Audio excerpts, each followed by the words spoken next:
Greetings and welcome. On today's episode, we're going to be frying up some fish.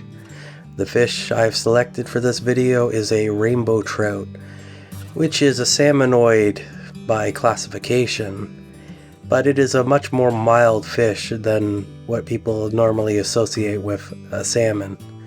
And for that reason, I think it's a good introduction fish for people that don't eat a lot of fish and would like to progress into eating more of it. It is also far cheaper than actual salmon.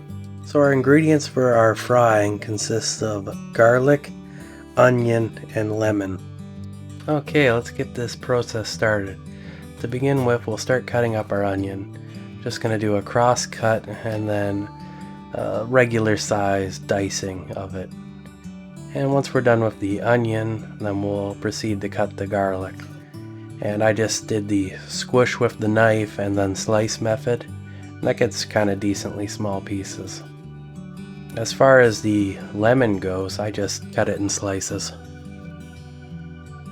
Okay, we'll get a pan on the stove. Take the lid off, set our temperature nice and low, upper 4. And let it warm up, throw some butter in it. And then add our ingredients, our garlic and our onion. Now what we're going to do is we're just going to cook the garlic and onion down so we have a buttery onion garlic mixture.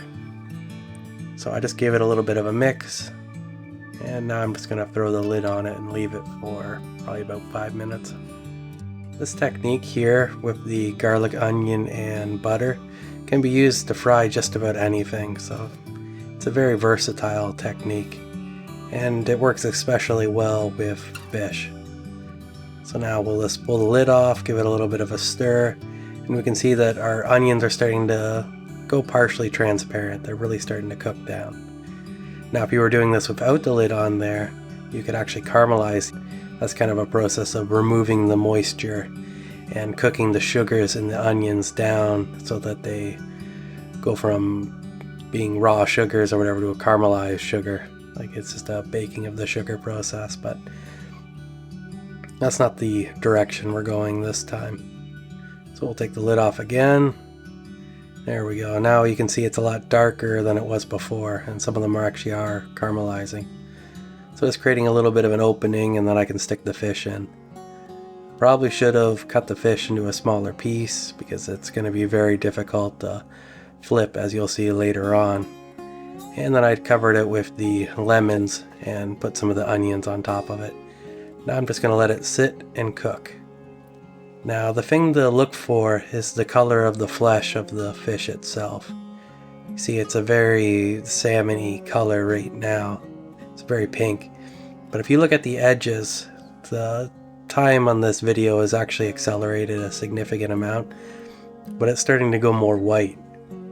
And you can see the whiteness kind of traveling inwards towards the thicker part of the meat. This is how it's almost like a progress bar. This is how we're able to tell how far the fish is in its cooking. There we go, I just removed the onions and you can see how white it is there. And we're about 2/3 up, which is kind of where we are right now. We want to flip it.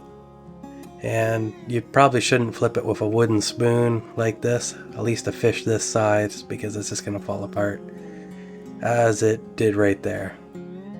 Which isn't really a big deal, but it definitely isn't that pretty. If it was a bigger pan and I had a larger flipping apparatus, it probably would have been okay.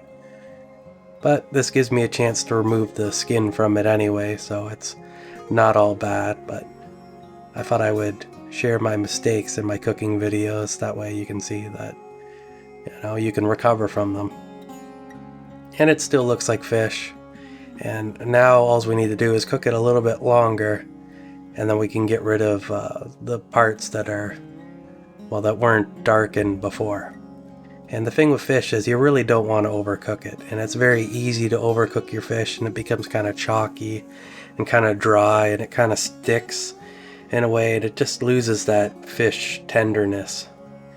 And I think that's the number one thing when it comes to cooking fish that goes wrong, is overcooking it.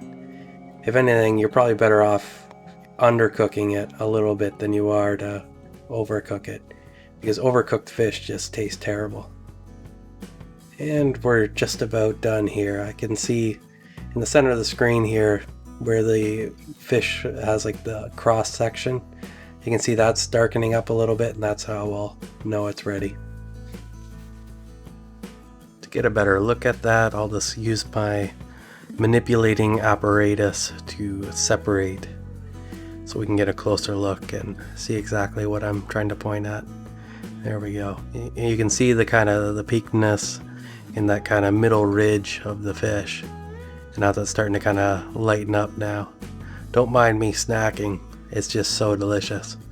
The melted butter and onion, yum, just delicious. And I'm gonna call the fish done now, so we'll just have to plate it up and then I guess we'll have to eat it. Something you can do to eat with your fish is make your own tartar sauce, which is essentially mayonnaise and relish. I recommend if you're new to fish and want to try something a little bit different, rainbow trout is definitely a good place to start. It's got a lot more flavor and nuance to it than something like your tilapia or your haddock. So let me know how you like to make your fried fish in the comments below. And if you like this video, please like and subscribe. And until next time, stay awesome.